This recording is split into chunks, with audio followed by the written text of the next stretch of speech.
What is up, gang? It is Championship Sunday in the NFL, and we have brought the unholy alliance together for this, a quad box show on Line Movement. I'm Dieter Kurtenbach. I'm joined by Joe Holka, Peter Overzet, and Maddie LaMarca to break down everything betting and DFS on this championship slate. At the same time, everybody, how you doing? Great. Did you hear him? He said at the same time, everybody. Come on, guys. Okay, we're off to a very inauspicious start. Can we do it? There it is. Can we do it again? Can you count us down and we can all say great at the same time like we're Tony the Tiger? No.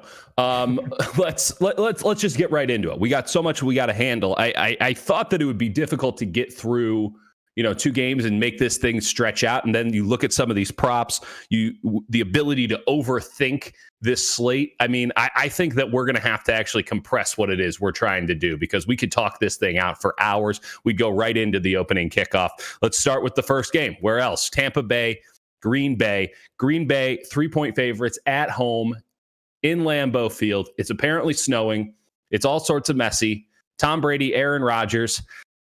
We could go a million different ways on this one. Where do you want to take it first, Joe Holka? I think that the first thing we just have to get out of the way here is Peter, LaMarca, are you guys prepared for this? I know you guys have been very involved in Top Shot recently. So did you guys know that there's football being played today? Grievances with Peter Overzet. Let's hear it. Hey, this is the first time we've all four been on the stream at once. So I think this is the moment where you get it someone's off your getting chest. Stabbed. I thought that I had finally found my lane. I was going to be the Top Shot streamer guy. And this guy just right into my lane.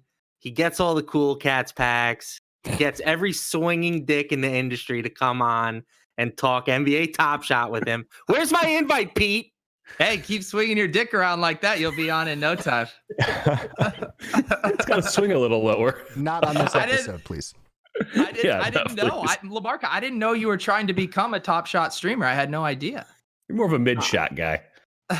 I feel like there's a lane for it, but I just haven't been lucky enough to grab any of the packs yet. That was going to be my debut, but I haven't. That is kind of, important if you want to be a Top Shot pack open streamer, to have packs to open. You need to might get the be pack. Good. Yeah, it does matter. It does help. It's all about the packs, gang. Okay, stop that. No one wants to hear about that crap anymore. I'm just jealous. Sorry.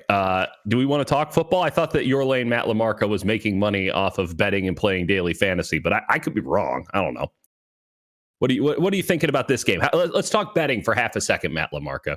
All 3 points. How does it make you feel? What kind of vibrations does this put through the universe for you? I like this game. I think that this game should be pretty competitive. The total is the most interesting thing for me here, right? Yeah. We do have some weather concerns. Supposed to be very cold, like 17 degrees. Supposed to be a little bit of snow in the forecast. Yes, sir. The total did dip for a smidge, but now it is on the way back up. It has gone to 53. Okay. So apparently the weather is not that big of a concern for Vegas. 70% of the bets landing on the over, 52% of the dollars landing on the under. So could be a little bit of a sharps versus squares showdown there. As for the game itself, the Packers have a 53% edge, or 53% of the total spread bets, 63% of the dollars. Yep. So I think that some of the sharp money is coming in on the Bucs, which is why this line has dropped from 3.5 to 3 at most places. Mm-hmm. It's really, this one for me is going to come down to a battle in the trenches, right? Totally. Green Bay has to do a better job protecting Aaron Rodgers than they did in their first meeting. They pressured Rodgers on roughly 46% of his dropbacks. He threw 2 picks in that game. He was sacked 5 times or 4 times. He only took 20 sacks all season, and he only threw 5 picks all season. So a lot of the production, or the negative production that Rodgers had, came in this matchup. So they have to do a better job. The downside is no David Bakhtiari, who played in the first matchup. And the Bucs have Vita Vea, who did not play in the first matchup. He's pretty good. They're both as good as anybody at what they do in the NFL. Correct. So that's how I'm looking at this game. I think Tampa can maybe not replicate what they did last game, but I think they should be able to get pressure. Yeah. So I'm siding with the Bucs, but I don't love the line at 3. I preferred it at 3.5. I know you hate money lines, but I'm in on Tampa Bay money line, and I'll explain as the show goes on. Let's switch over to DFS. Peter, who are you liking in this game? Who's tickling your fancies?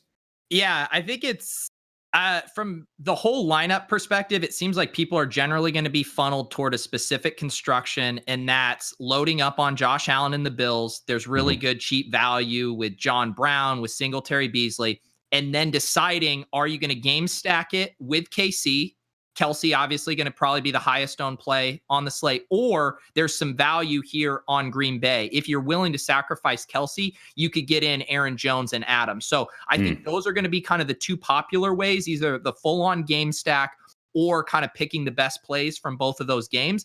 And so I think, on this 2-game slate, it is really, really important to either flip that construction somehow, get on a different construction, or be ready to get really off the board. Instead of playing John Brown, maybe play Isaiah McKenzie, et cetera. And so that's kind of how I'm viewing the overall slate here. But to your point, for this game, I think the Bucs are going to go really under the radar, just looking at ownership and ceiling stuff. I think Evans looks awesome. I think Gronk looks awesome. He's also one of the best points per dollar plays on the slate. And I think he's going to be the third highest owned tight end after Kelsey and Tunyon, with Brake grabbing some too. So I think the Bucs are one of the best ways to attack this slate from a unique angle. Joe, I love the tight ends in this game for Tampa Bay. You see what Brady has been able to do in the last couple of weeks. This is a Tom Brady offense if there ever was one. I know they were no risk it, no biscuit for a while, but I just think that they're going to be in a lot of 2 tight end sets in this game. Green Bay likes to play small. They'll go into dime a lot. If I'm Tampa Bay, if I'm Tom Brady, I'm licking my chops. I go 2 tight ends. That way I can run it with impunity. You can still have that run game going. And when they have that run game going, their offense is really clicking. They don't want to go 3 wide receivers because Antonio Brown is out, unless they want to play Scotty Miller a lot. I would just be going with Brayton Gronk on every single damn snap and just hitting them in the seams time and time again. So either one of those plays, I think, are incredible values here. Do you agree? Yeah, this is a game that I think that Peter kind of said it, like these slates, like there seems like a clear path, which has us like trying to figure out kind of how to get different. It's so much harder on a 2-game slate. You're not going to find this guy that's like sub 10% ownership that ends up being the difference probably. Right. So like I talked about this on my stream earlier today, that I think like the best way to kind of go about doing this is if you do kind of choose one of these games to go off, you almost overstack it, but then your piece in the other game has to correlate to one of the chalky pieces failing. So the way that I've been kind of approaching it is if you happen to be on the Devontae Adams fade, for example, and you have a lot of Bills Chiefs coming late, how does Devontae Adams not get there? It's probably because he doesn't score multiple touchdowns, or how does he basically not reach his ceiling? So what players can kind of impact that? Someone like Robert Tonyan, maybe in the red zone, maybe he takes the touchdowns. I think Aaron Jones is normally the kind of guy we would go to if we wanted to pivot off of Devontae Adams. But at that point, you're running into a terrible matchup against Tampa Bay, of course. But also the pricing is awkward if you're just playing Aaron Jones and trying to just think that he's going to be that guy that differentiates the Devontae Adams team. So I think that the best way to go about this, if you are stacking up game number 2, is with Tonyan at tight end, or even if it ends up being a double tight end team, I think that's totally fine. But also, I think the running backs on the Tampa Bay side are still interesting. I think that Ronald Jones and Leonard Fournette, it looks like you're going to get Ronald Jones at like a third or even a fourth of the ownership at this point. Like, Pete, I'm curious what you think about these super thin running back plays like Ronald Jones. Do you think that he's a guy that's a decent leverage opportunity offered Fournette, who's going to be probably 60 plus? Yeah, I do. I think when you look at the running backs here, Aaron Jones is really the only guy that I feel like could absolutely bury you, with a 35+ point performance. I don't see any of these other guys separating. So then when I see Leonard Fournette and Singletary as this mega chalk up there with Aaron Jones, it's chalk I want to avoid. I mean, the Bills, they ran the ball 6 times last week. I know they could be in a negative game script. Singletary could catch a few more balls. But then you have Leonard Fournette now getting Rojo, who's getting more healthy. And they already were willing to give Rojo a lot of work last week. So to me, like, Fournette and Singletary are easy fades. And I want to go to Darrell Williams, Ronald Jones, maybe even Jamal Williams as these guys, because we've seen risk with Aaron Jones too. I mean, they are very okay employing a 3-way committee with Jamal Williams and AJ Dillon right now. So to me, this is a pay down and go contrarian at running back, knowing you're not going to get buried by these guys, and then load up on the high end wide receivers and tight ends. Maddie, is there any quarterback? I mean, is Rodgers a good enough play? Is Brady even a consideration for you? So, yeah, I think I'm pretty much exclusively playing Allen and Mahomes. Rodgers and Brady just don't have the rushing upside that I'm looking for. I mean, you can make a case that Rodgers might not be the worst play, but Josh Allen's literally $400 more expensive. I feel like it's getting too cute. I'm with Pete. The best way to leverage this slate is to get weird at running back. I think Aaron Jones is a major trap. You know, you look at his game log last week, it looks pretty good, but he received less than 50% of the running back carries. Mm-hmm. He had 99 yards, but 60 of them came on one play. Like, this is a much worse matchup against a fully healthy Tampa Bay team that was really good against the run to start the season. No, best in the NFL. Healthy. Best in the NFL. And now, again, we have a guy who's like, he's a timeshare back. He's one of the most talented timeshare backs in the league, and he's clearly like the lead option in the timeshare, but there's not a ton of upside here, I don't think. So I am getting weird. I love Ronald Jones. Mm-hmm. I think he's an excellent call. You can play Darrell Williams, Jamal Williams. I even think TJ Yeldon I would rather play over Aaron Jones, to be honest. That's aggressive. That you're pushing it a little bit far now. We got to get aggressive on this slate. You know, where are we going to get weird? What LaMarca's fleshing out is he's not saying in a vacuum he prefers it. He's saying if I have $10,000 or $12,000 of salary to spend, I'd rather have Devontae Adams and TJ Yeldon than Aaron Jones and Scotty Miller or whatever is what he's saying. Correct. Well, and that's different. That's different from most weeks. Most weeks we're trying to find that one guy who can break the big play at wide receiver. You're trying to find value at that position because it's such a crapshoot. But in this game, you have two top guys on Tampa. Yeah, at least at the wide receiver position. I do think they're going to throw it to the tight end a lot. Now, you don't have Antonio Brown. I know that he wasn't as involved as of late, but at the same time, he was a threat to get catches. And then you have one dude. You have one dude for Green Bay. How do we feel about Lazard? How do we feel about Valdez-Scantling as plays this week, Joe? I don't have a ton of those guys so far. I've been kind of on the train of just overstacking game number 2 because I understand that it's going to be the more popular decision to do that. But I mean, it's a 2-game slate, guys. We can pretty clearly see that there's probably easier paths to this one, at least like slowing down a little bit, or maybe there's a situation where there's just a weather concern versus this Kansas City and Buffalo game where there's just going to be so much passing on both sides that I have a hard time thinking that the secondary guys for Buffalo stand out as worse plays than the Green Bay guys. Like, is there going to be a massive difference that I'm missing in ownership though, Pete? Like, do you prefer the Buffalo guys like I do, or are you kind of trying to find that piece on Green Bay that's a little bit lower? Yeah, I think I prefer the Buffalo guys. I mean, both Brown and Beasley look like two of the most mispriced wide receivers just from a points per dollar standpoint. They're jumping out. Brown's going to command a little more ownership, but you can get Beasley, I'm going to guess, in the 25 to 30% range, which seems fine. I mean, at 4,100, the pricing on this is just all out of whack. So I assume the chalk construction is going to be Josh Allen to Diggs and then people picking one of Brown or Beasley to toss in there. If I go that Allen route, I want to get funky. I do think it is hard not to play Diggs, but probably going Beasley, avoid the Brown chalk, and then I maybe even throwing in McKenzie or Dawson Knox down there at 15% and hoping one of those guys gets me unique, I think is how I would play it. So, Joe mentioned this earlier. Okay. Really quickly. Yeah. I really like the 2 tight end construction on this slate. Thank you. I want Travis Kelce. Like, Travis Kelce is too good of a play to let the field get all that leverage on me by fading him at tight end. But I think if we're talking about Tanyan in the flex, Gronk in the flex, Dawson Knox, like, those are really kind of creative ways, and I don't think that you're sacrificing a ton of ceiling compared to some of the punt wide receivers. Plus you're saving salary.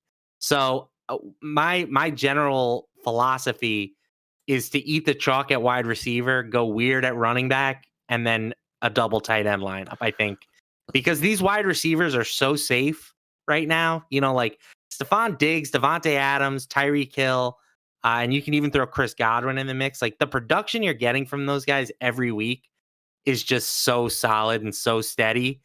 And then the same goes for Travis Kelce. So I want that, and then I want to get weird at the other spots. I like the Cole Beasley play big time, super low value. And at the same time, Kansas City's defense, I don't think it can stop anybody. We know that. That's inherent in the in everybody playing the second game here. But Beasley's the safety blanket. As much as, this might hurt Joe here because Diggs is the number one guy for Josh Allen, like Beasley is the guy who he's going to throw to on third downs. And I think they're just going to have a lot of passing third downs. I don't think that they get into third and short because they can't run the damn ball. And Beasley has the prop right now is 47 receiving yards. I would pound the over on that. I think that he's going to get like 10, maybe even 15 catches today. I think he just goes absolutely bonkers. Now, is he going to have a big, touchdown or anything like that? I don't know, but I do think he gets a lot of catches, and, treading water is a pretty good way to stay ahead. Joe, how hard are you? Really? Okay, tell me why. Well, Cole Beasley doesn't look right to me. I like him more as like a DFS play, just because I'm with Pete that the pricing and the ownership on these guys seems to be out of whack. But I mean, we saw it last week. The matchup was basically the same against the Ravens. Like, you want to attack this team on the middle, and what happened? Stephon Diggs had 11 targets through the middle, a lot of them, right? Cole Beasley had 2 targets last week. And so I think it's more of a health thing with Beasley. I think that Jordan mentioned in our chat, there's a couple of the props that seem like they're kind of interesting. The receiving yards one seems reasonable. If you wanted to go over and play that bullish scenario, Dieter, I think that going over on receptions would be the one that I'd want to probably attack. I agree with that. I'm seeing that at like 3.5 right now. So I think that'd be the over. I just suggested 15, so I think I might take the over on 3.5. Yeah. I don't know. I'm still bullish on Diggs. I get that it's a completely different price situation and all of that. And if Beasley's coming in that low owned, I get it. But I don't know. Maybe he gets that gets like the hand in the dirt. He doesn't look right to me right now. So maybe that's not a great take. I don't think the concepts are mutually exclusive. I just have a very hard time. Let's just talk about this game. Let's just get into it. I have a very hard time seeing either of these defenses stopping anybody. And it's really just going to come down to who has the better quarterback. And is Patrick Mahomes with turf toe a better quarterback than Josh Allen right now? Whatever that answer is decides who goes to the Super Bowl. I mean, this is just a betting and a DFS gold mine. I can't imagine anyone's going to get a stop. Does anyone have anything to say out of respect to any of these defenses here, either Buffalo or Kansas City? Am I missing anything at all? LaMarca? I will throw a little bit of respect on these names, because what these two teams are particularly bad at, especially the Chiefs, is stopping the run. And neither team can run the damn ball. Neither of these teams run the ball. Right. So, like, that's why I was saying TJ Yeldon is interesting, because if Buffalo really does want to try to exploit that weakness, it seems like Yeldon might be better equipped for that than Devin Singletary. But I think if both of these two teams line up and try to just throw the ball 50 times against each other, that the defenses may hold up better than you're giving them credit for. Okay. Listen, I think that in this league at this time, if you have quarterbacks like Allen and Mahomes, there's really nothing you can do. There is no defense. I mean, at best, you're daring them to take 15 yards instead of 40. That's really it. The best thing that you can do to stop Mahomes is play quarters defense and basically go prevent the whole time and dare him to get bored and do something stupid, which he didn't want to do against Cleveland. They won that game when he was out of it. I mean, they won it with Chad Henne as their quarterback because Mahomes had built up such a cushion. Allen's on a whole different level. I mean, I agree with you that these teams probably don't want to just throw it on every down, kind of like how Buffalo did it last week and just started the game 20 straight passing plays. I don't know if they have a choice because they can't run the damn ball. They can't run the damn ball. Does anyone want to play Devin Singletary this week? Is anyone really getting that creative and hedging after last week getting so disappointed? No one have the balls to do that one. What about you, Peter? What do you think about this? Yeah, I mean, if we were getting some kind of ownership on Singletary after, last week, I think I'd be way more interested in it. But I'm seeing him up here at the 50% range again, and it's just tough for me to stop. I mean, it's just because there's no other good options. I mean, he projects after Aaron Jones and Fournette as the next guy. So, yeah, I mean, the only way I want to use Singletary, I think, is in a Josh Allen kind of onslaught, and where I'm just getting unique and I'm like, I want all the points from the Bills. I want Allen, I want Singletary, I want Beasley, I want Knox, I want Dick. Like, I'm just going all in on this offense, hoping they put up the 40 points that none of the other teams do, and I hit that. But I don't like playing Singletary as a one-off or even as like a little mini stack, I don't think. Joe, both of these quarterbacks projected to have more than 300 yards passing in this game, or at least that's where their prop line is. Some projections are actually lower than that. Talk me through the decision between Mahomes or Allen. If we're really going to decide between those two guys, where's the separation point? Is it as simple as Mahomes is injured, go with Allen? I think it's more of the way I'm normally thinking through these type of things is if there's a situation where like the volume is just going to spike so far out of the ordinary, like that's normally the tiebreaker. So efficiency is what we want at quarterback. We know that, but there's been situations like Jameis Winston always pops into my head because there was times last year where he was in Tampa Bay that he was just throwing the ball so much that you kind of don't even have to worry as much about the efficiency. So I think Josh Allen at his price tag, 6,900, pretty clearly the preferred play. But one thing we haven't talked about yet, Pete, the pricing is horrendous. You can play whatever you want on this slate. And I hate that, man. I think some of these price tags are terrible. Josh Allen, 6,900. These Bills guys are way underpriced. Like you can play all like 3 or 4 of the absolute mega studs. Maybe that's what they want on a slate like this. That's a little bit more casual anyways, but like building teams, you can do whatever you want. And I think that's kind of brutal. Yeah. Yeah, it's not. I mean, last week was such a good slate because we had 4 good games. The studs were all priced pretty appropriately, and you had to make tough decisions and sacrifices on which stud you wanted. But yeah, it's not great, and that's why you, depending on the field size, like if you're gunning for the Millie Maker one, I mean, you are going to be duplicated if you're rolling out the all-star teams. Like you got to do something funky, or your team's going to be duped. What's the best funky? There are good ways to get creative too. Yeah. For the record, like. We haven't talked about either of the Bucs wide receiver punt plays. Yep. Scotty Miller and Tyler Johnson. Mm-hmm. We haven't talked really about the Chiefs punt plays at wide receiver since it looks like Sammy Watkins is not going to play today. So I don't think you necessarily need to laser lock in on these Bills wide receivers if you're paying down at the position. I think you can go in a couple of different directions there. How low are we going? If we're talking Chiefs wide receivers, are we talking Hardman or are we going down to Pringle? I like DeMarcus Robinson and Hardman. I don't necessarily want to play Byron Pringle, but he was on the field for like 50% of the snaps last week. So it wouldn't be the craziest play in the world, but I think that Hardman and Robinson clearly have more upside. Ooh. I like that call because I think people look at the box score and it's like, oh, Pringle has jumped, DeMarcus Robinson in that pecking order. But I think, when you look just consistently at Robinson's snaps over the year, he has played way more snaps than Pringle. So I think you fade that kind of short term or more recent production and go back to Robinson, who is going to be very, very low owned, relative to a 2-game slate and his role, I think. Well, we didn't really talk that much about like Valdez-Scantling and Lazard as opposed to Adams. I know everyone's going to try to get Adams. The floor is just too high. But what about the Green Bay? They're not punts, but they're not necessarily, chalk either. How do we feel about the other Green Bay receivers in this one, Joe?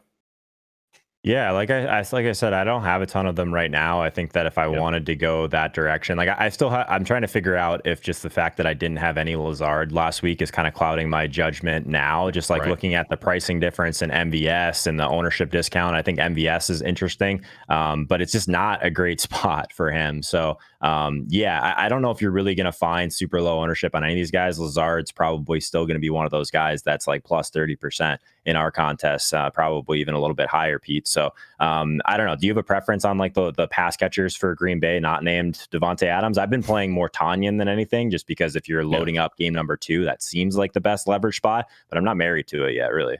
Yeah, I think the other thing that's tough is Marquez Valdez-Scantling's kind of the riddle for me because we know he has the same role every game where he's going to get 1 or 2 of these deep shots. If he connects, he just absolutely obliterates his price tag. On the other hand, Equanimous St. Brown was running a decent amount of routes last week and kind of stealing some of his workload. So I think that's a concern. But then I go back to it and I'm like, we're playing MVS for 2 or 3 snaps, basically. We're trying to bank the 1 home run ball. So I don't even know if the ESB stuff, I now call him ESB, I just decided. I don't know if that actually affects why we'd want to play MVS. So as I get all my acronyms in order, as far as AL, I think he's fine. I think he's going to be a little overowned coming off of the big game last week. And yeah, I think DA, man, I think that's the guy you want. Pete, how do you feel about CEH in the Kansas City game? I love the acronym. Love the hyphen in there. He's no DW. I prefer DW. I think DW is going to be leading the timeshare this week. I know it sounds like I'm joking, but I do actually, I don't expect CEH to come in here and have 80% workload. I think DW has earned it. I think it's going to be more like a 60-40 split, and I wouldn't be surprised to see W get 70%. Is there a running back play that we haven't talked about yet? That I mean, hell, we've already brought up TJ Yeldon, so I guess we've really covered over everything. But what's your guys' favorite running back play? If we're playing the full slate here, if we're playing both games, what's the best running back play available to us this week? I'll start with you, Maddie. I really think it's a gross week at running back, and my favorite combination right now of ceiling and projected ownership and price tag is Ronald Jones. I know that that's not going to be a popular take, but Ronald Jones has been the clear lead back in Tampa all year. I know Fournette has done a great job the last 2 weeks filling in for him, but Jones practiced in full on Friday. I think there is a chance that he reverts back to this lead back role. Mm-hmm. And I would much rather play him at, sub 20% ownership than Fournette at 60 plus. But you're with a Tampa, a TB, if you will, running back one way or another, or could you Correct. branch out? I think that Tampa Bay, one of the 2 running backs, will end up in the winning lineup. I just am sort of planting a flag with Ronald Jones. PO, who do you like? Yeah. I think my running backs are going to be Darrell Williams and Ronald Jones today. Interesting. The Ronald Jones thing seems to be like the pretty clear pivot for a lot of us right now, right? That's what I am worried about. I have heard him as the trendy pivot. The one thing I might change, and this is after I was just bashing Singletary, if I do a Bills onslaught, I might toss Singletary in there with that. How onslaughty are we talking if you're going Bills onslaught? I think like 5 guys onslaught. I want to play, Allen, Singletary, Knox, and 2 of the pass catchers. And then I want to bring it back with, Kelsey and Hill. If you can do that. Like Joe was saying, you can make those builds very doable. And I think it is relatively unique because most hand builders, they don't feel comfortable just being all in on one game. They're like, I want all the points from this game and I want all the points from this game. So I do think if we think that Bucs game could go way under the total and this game goes way over, like you're printing with an onslaught in that scenario. Pete, if there is one of the mega studs that you're willing to fade, if we're just talking Kelsey, Hill, Diggs, Adams, is there a guy that stands out for you? Because I am on the fade Adams train. It's kind of scary, but just like the onslaughts that I'm building, I would just rather have all the high equity pieces in game number 2, I think. I'm with you. That Adams is my odd man out. Adams and Jones, the Packers guys. This is like my gut football take feel. I have felt like the Bucs are a little bit of a paper tiger. I felt they are fraudulent, and I've been waiting for a smackdown for them. I thought it was going to come last week against the Saints. It didn't happen. Now they're going on the road to Lambeau. I feel like this could be one of the games where the Packers handle them. They score points in lots of different ways, and they don't need a 3 touchdown game from Devontae Adams to get there. So that's just my not based in anything but my own perception gut take, the story I am telling myself. That's funny because I'm fading Adams and Jones, but for the complete opposite reason. Like, I think that the Bucs are going to really limit this Packers offense. I mean, they neutralized the heck out of them the first time they played. It was their worst offensive game in the year. They held Devontae Adams to like a modest 6 catches So yes, I agree with both of your guys' takes, but maybe not for the same reason. Matty, where are you putting your money when it comes to defense out of the four here? I'm playing the Bucs. They're the cheapest, and I think that they are well equipped to take advantage of this matchup. Yeah, I was kind of piecing that together. Is anyone else joining Matty on the Bucs bandwagon, or are you going elsewhere, Joe? I kind of like the other side of that game just because I think you're going to get Packers defense at like a third of that ownership, and I'm already so light right now anyway. So I think that like if you're trying to think through this, how does Rodgers fail? How does Brady fail? It's just we get like a defensive touchdown in this game. So like if you're on Ronald Jones, I actually think Ronald Jones Packers defense makes some sense because if Rodgers fails and we end up getting, or I guess if Rodgers ends up getting up big and then we got some garbage time for Ronald Jones, but Rodgers doesn't completely get there because the Packers score a defensive touchdown. I don't know. I think that is one that I'm kind of messing around with, just being really light in that game and not having any of the Aaron Jones, any of the Devontae Adams, and having one of those defenses, the lower owned one, would probably be my tiebreaker. Pete, are you crazy enough to play either the Chiefs or the Bills defense? Probably not. The more we talk it out, and I'm looking at my shell right now, because I am going to onslaught that game, I think I'm going to pick my defense from that Packers Buccaneers game. But that said, like one thing we should all, clear on a 2-game slate, every defense is in play. I do think you should be playing the ownership game with it. I think the Bucs are kind of a bad punt play at that ownership. If they're separating by 15 percentage points of ownership, I think the Bucs are the fade, and then play whoever you prefer of Chiefs, Packers, Bills, whatever makes sense for your specific lineup. But I don't like the Bucs there at 35%. If you're chasing ownership, Lundar brings up a good point in the chat. Like no one's going to be playing the Bills, like straight up. They're going up against Patrick Mahomes and the Chiefs. But if you want to, I mean, it might just be, hey, it's low ownership. Let's see what happens. I'm punting if there's no problem. Or you could be like, Patrick Mahomes is injured. We might get Chad Henne in this game, in which case you all want to be sitting on the Bills. I don't know. Is there something to that, or is that too galaxy brain, Joe?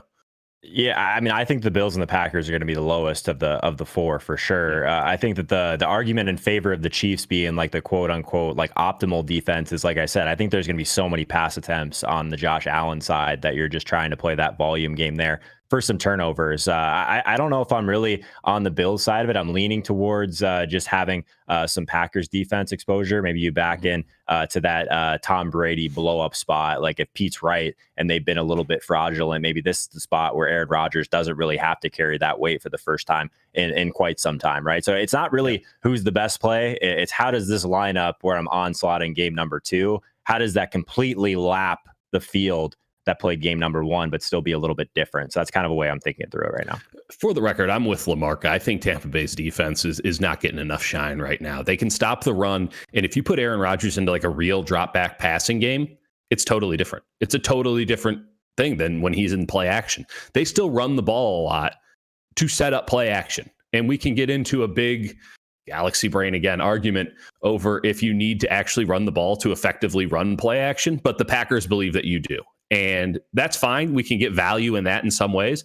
I just think that Tampa Bay is so good against the run. Their linebackers are fast as hell. That's a huge value when you're going up against play action. I think they're going to get Rodgers into straight drop back situations, which is him holding on to the ball for too long, pass rush getting to him forcing balls into tight windows. It's just kind of Mike McCarthy, Aaron Rodgers, as opposed to Matt LaFleur, Aaron Rodgers. And I'm in on that. Now, he can still win that way because he's Aaron frickin' Rodgers. But I think that Green Bay has been a front runner all year. And if you punch him in the mouth a couple of times, especially that defense, I don't like how it goes. So I'm fading Peter Overzet's take. It's a first, but we're gonna have to do it. I'm going Tampa, and I'm going Tampa like convincingly. In this now game. I got to pivot. Well, here to put a button on the defensive thing, like when you look at projections, it's literally a spread of 1.5 points across all 4 defenses that we're projecting. We know an interception, what is that? We got 2 points there. I don't even remember these days. We got a touchdown is 6 points. Literally all it's going to take is one play for one of these defenses to separate. It's whoever gets the big defensive special teams play, they're in the optimal. So we're now saying all of this is bunched together. We don't know how to predict those kind of events. So the only thing we can do is play the ownership game. I think the Bucs are bad at the highest ownership. If these guys are all bunched together projection wise, play any of the other 3. it doesn't matter. I mean, that's the general Peter Overzet stance. Doesn't matter. DFS and life are meaningless. A lot of people. Go ahead. Oh, sorry. I was just going to say, yeah, maybe you were just going to go to this. The chat, we should talk about Scotty Miller versus Tyler Johnson. Oh, you're on it. You're a pro. Are we on lockstep here? Go. What do you got? Yeah, I mean, one of these guys, I think, is stepping into a nice role. I mean, my take is that when Tyler Johnson had his really big game earlier in the year, it was when Chris Godwin was out. And he kind of operated as that possession receiver, where we've seen Scotty Miller be used as that deep threat going down the field, getting those play action deep shots. And that was kind of the role Antonio Brown had been playing for this team. He wasn't playing as many snaps and running as many routes as Evans and Godwin, but when he was in, he was getting shots deep down the field, a pretty good ADOT. So I think Scotty Miller more naturally slides into that role. Does anyone want to make a case for Tyjo over Scotty Miller? Go ahead, LaMarca. I prefer Brait to both of them. I think that he's the real winner. I just think they go with a lot of 2 tight end sets.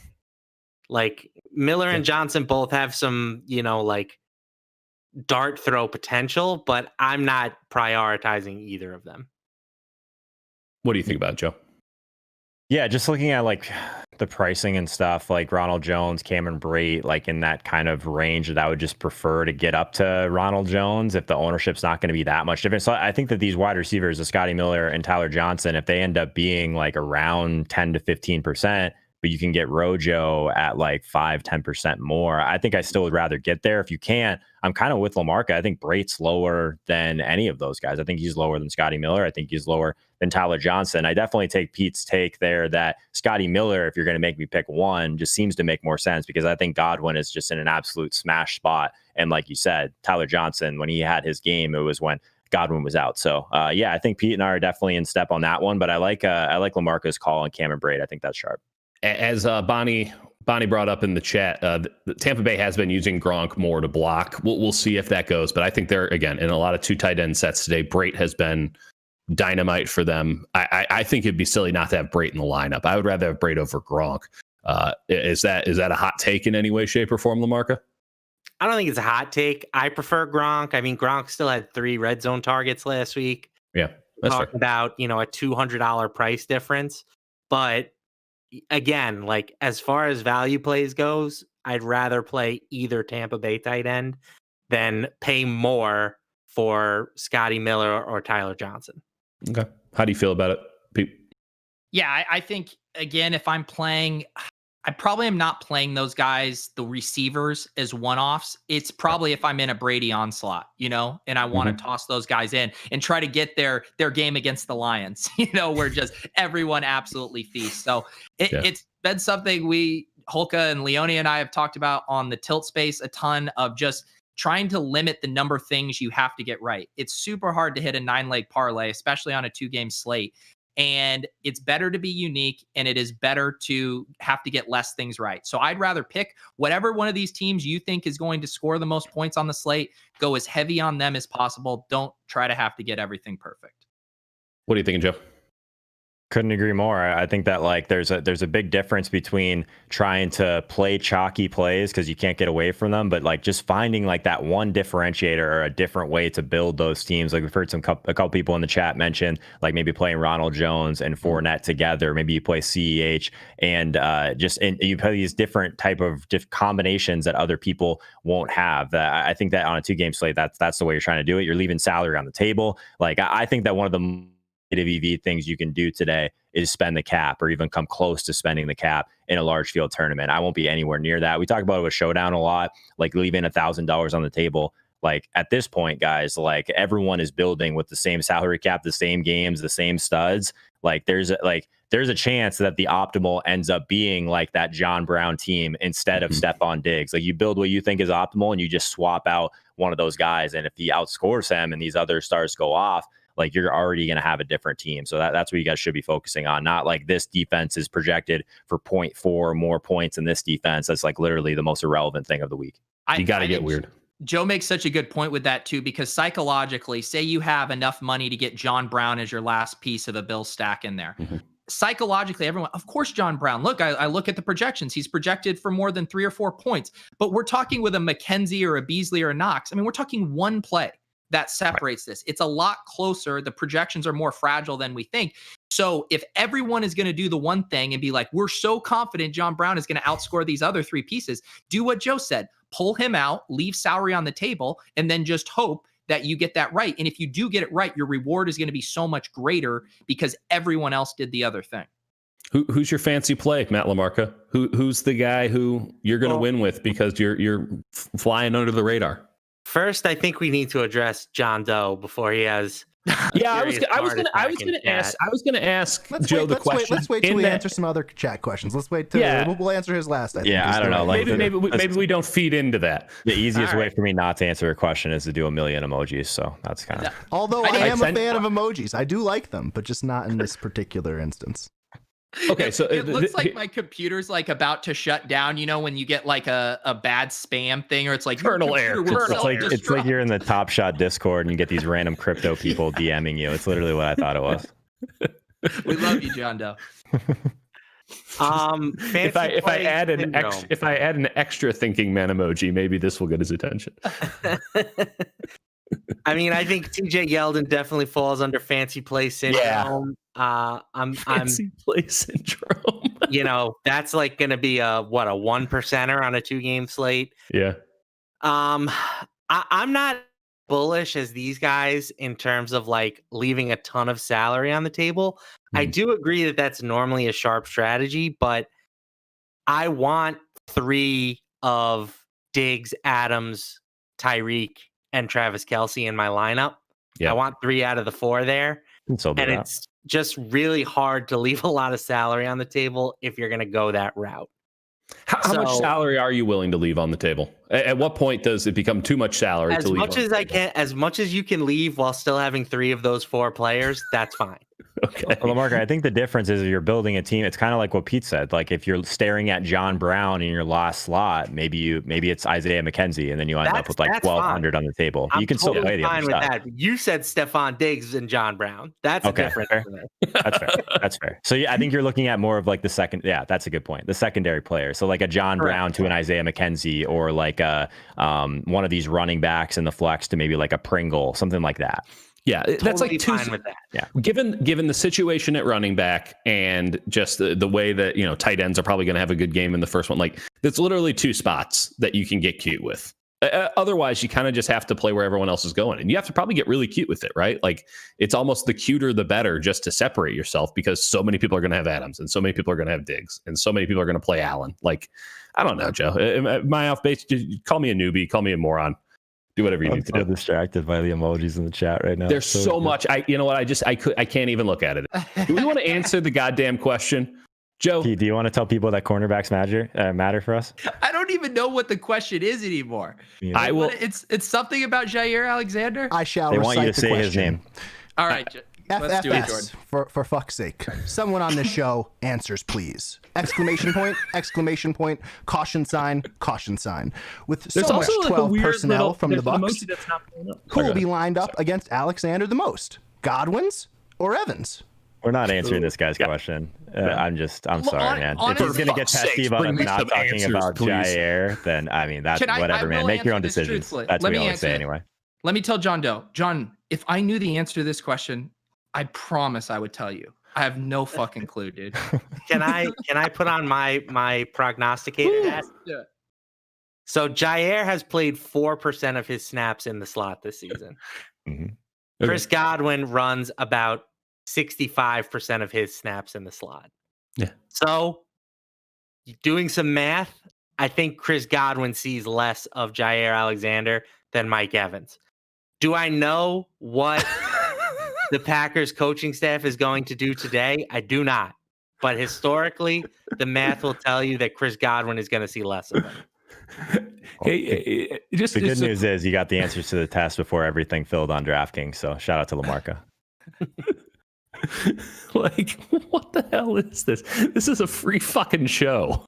Like, I will come and find you and get this answer for DFS. We are monkeys with miniature symbols here to dance for the chat. Why are we not more worried about Jair? That's exactly right, Phil B. I mean, how have we not discussed for the last 45 minutes nothing but Jair Alexander? Well, it's just not important for a 2-game DFS slate. I just want to say, I literally didn't know how many points you got for an interception earlier, and he wants my take on Jair Alexander. Oh, okay. Fair enough. All right. We're not going to pile on here, but I guess my point was if you're just going to spam the chat with the same question, that's just a stone lock. I'm going to ignore you. Well, it works on me, I guess. Yeah, no. Right when I'm on the stream. Well, no, we're very, we love shiny objects. We will stare right at them. When he goes into witness protection, his name is perfect, though. So he's got that going for him. Fun fact, that's been me the whole time. I'm really concerned about Jair Alexander this whole time. Yeah. All right. Anyone have any parting thoughts? By the way, what are we doing with Kansas City and Buffalo in terms of betting? Does anyone actually have a slant on that? I think I'm taking Kansas City. Just comes down to quarterbacks. I don't know. Where are you at, LaMarca? You're my other betting guy. Man, I have gone back and forth on this one all week. I really do think Buffalo can win this game, but at the same time, it's just so tempting to take Patrick Mahomes laying, just 3 points. I looked it up for his career. Mahomes is like just absolutely stupid when he's favored by a touchdown or less, which is not surprising. I think I'm going to side with the Chiefs, but with as little conviction as I can muster. Yeah, I don't like betting this game at all. I put down a bet, but I didn't like it. I felt bad about it. How do you feel about it, Pete? Yeah, I don't feel good about. One thing I will say, so Mahomes obviously cleared from the concussion protocol. I don't think anyone didn't expect that to happen, but there is a report from one of our favorite reporters in the league, Ian Rappaport, so take this with a grain of salt, but there is stuff about this turf toe actually limiting his mobility. Which if you're just looking for some kind of ties and stuff to break ties, like if you don't think Mahomes is going to be at 100% strength, and you want to have a little fun, and you maybe like me want to bet the Bills money line, that might be a reason to do so. I thought you were about to get real weird and say you might want to play Chad Henne as your quarterback. No, I'm not going that far. Joe, you got a stance? I think it's just we're on team fun here. I just would rather root for the Bills, I think. So that's probably be the side that I'm on. I like the money line call, though, because normally we kind of stay away from that stuff. But is there a more fun bet than just betting the money line and just cheering for that in general? Like, it's not about just grinding out every EV, every cornerback matchup so you can make this choice versus that. How rich. Well, betting for fun. What a concept. LaMarca, you're playing a lot more, like you're doing a lot more volume in the betting markets than I am. Let's be real. But what about Jair Alexander? A little bit of fun in the betting side. Jair Alexander, like I won't be able to see Jair Alexander in this game this afternoon without thinking about all the emojis. He should just put them on the back of his uniform now. Yeah. Sorry, I'm piling on, but any concerns at all? Let's wrap this bad boy up. Any concerns at all about Mahomes' turf toe? Does that scare you away, Peter? Just a little bit, enough that if for DFS purposes, I prefer to play Josh Allen. I think they have similar ceilings. Obviously, Mahomes at home, I think that helps. But I could see the Chiefs running the ball a little bit more today than usual. And I feel pretty confident the Bills are not going to run the ball. Yeah, that's fair. Joe Holka, concerned at all that there's snow in Green Bay? Yeah, I don't really care about weather. I just care about wind usually. But yeah, I think that's like there's like I guess easier paths to that game getting gross, I think, than the other game, in my opinion. I guess don't really see a scenario if Mahomes is in for this entire game that we don't get like literally like 40 plus pass attempts for Josh Allen in this spot. So I think that's where I'd rather be overweight. If that makes me a donk, that's fine. I'm just going to do really weird things outside of that onslaught. That's probably going to be pretty popular. Do weird things to the donk. Matt LaMarca, I'll give you an opportunity to retract you might want to play TJ Yeldon statement from earlier. The floor is yours. I will not, and I will double down by saying that they could literally cut Patrick Mahomes' foot off before game time, and I would still not be afraid to use him. All right. That's it. What time? Go ahead, Pete. So this emoji I just posted in the chat, I thought for sure it was a dude dabbing, What is it? But it says elbow cough. So instead of saying the dab, it's actually an elbow cough. That's a dab.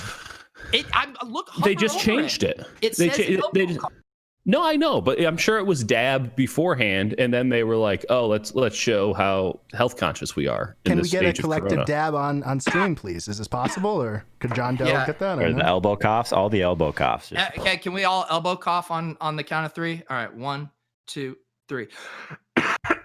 Yeah, no, we're not doing that. LaMarca refuses. He'll answer a question about a cornerback, but he won't dab with us. That's right. What time is Tilt Space? And by the way, John Doe, you don't even want to know. What time is Tilt Space tonight?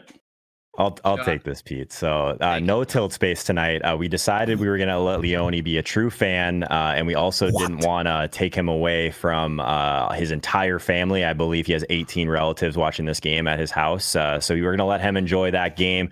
Peter and I will be on for a short showdown cram. It will be on Peter's channel, 2:15 Eastern time. We'll break down this Tampa Bay and Green Bay game. From a showdown perspective, my channel for KC Buffalo at 6 p.m. Eastern time. No Tilt Space, unfortunately, though. Pete, we're trying to talk Leone into one more. We kind of wrap things up a little bit. Next week, there's a little bit less going on. Did I miss anything outside of the showdown kind of stuff? No, and I could tell from someone in your chat referencing that I don't have the event up yet that you brought that up. After I get this, I am going to put the event up. I may or may not have told them to just come in here and just light you on fire for that. You can't go on streams anymore and say anything without it getting back to somebody. The chat will let you know. Well, you're prioritizing all your cool Top Shot thumbnails, man. Just can we get a thumbnail with the Green Bay and Tampa Bay game, the NFL game that's happening today? No. Is that okay? All right, this is what I'm going to do. The thumbnail I'm putting up is going to be only Joe Holka on it. That's the thumbnail that's coming. Look forward to it. It's coming here in about 20 minutes. Just zoom in real tight. Make sure. Can I get an arrow, Pete? Can I get an arrow? Like, can you throw one of those in there? Can we get an elbow cough? Joe Holka. It's an arrow, and it's going to say $1 million on it. That's a big dollar amount. All the arrows, big face with a weird reaction. Yeah, maybe a question mark. Those are good. Yeah. $1 billion? Should I play Stephon Diggs at captain for the 100th time? If it's not broke, don't fix it, Pete.